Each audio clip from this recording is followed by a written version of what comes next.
Bush tax cuts. Yeah. Completely a political debate. At the same time, whatever happens is critical to the future of our economy. I sat down with Warren Buffett last week, who said for the first time, he's always said taxes should be raised on the wealthy like himself. Yeah. He's never before said that they should be cut even further for the middle class and the upper middle class, given the state we're in. Your take on the Bush tax cuts, what should happen? They were temporary. That was the whole idea. We're looking at $700 billion a whole at a time we're talking about getting our economy back on track again. I would be of the mind that maybe instead of 250, make it 500,000. I disagree with Warren on this. I think people are struggling out there today by providing a tax break at that level rather than 250. I don't know what that does to the 700. Okay. And then basically we're talking about 30, 34% rates.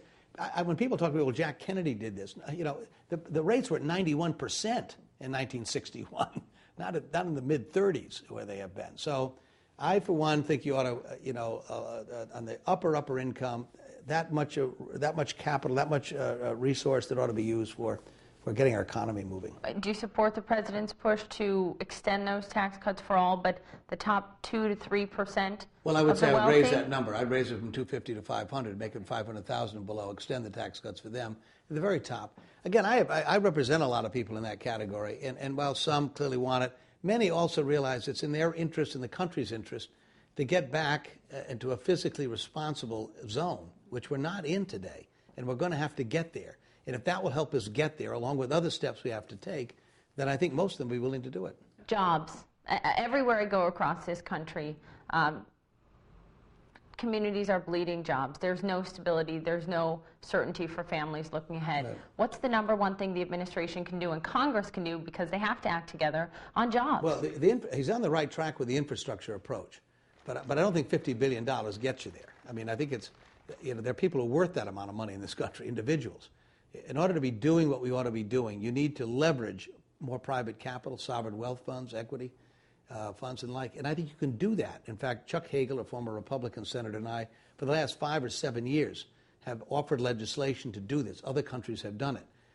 And to get some meaningful resources in, you can put a lot of people to work. For every $1 billion you invest in infrastructure, you can put 40,000 people to work in this country. So you match public and private funds? You match it, you lure it, you attract it, you make it attractive to invest in these areas, and there are all sorts of things that need to be done in our country, from light rail systems, sewage, water systems, highways, and the like. You're not going to do it with $50 billion. $50 billion, if you did it right, could leverage $700 to $800 billion. Then you begin to start talking about some real resources that can put people to work, but also your economy will never grow. There's a great new book out by Felix Rohatyn on historical examples of investing in infrastructure, going back to the Erie Canal, the Panama Canal, the Eisenhower Federal Highway System, the rural electrification program in the Depression. All of these things contributed significantly, not only to job creation on building those things, but expanding economic growth because they existed. And unless we do this, it isn't just a question of temporarily putting people to work. If we don't maintain the infrastructure and enhance it very quickly in this country, we're going to fall way behind.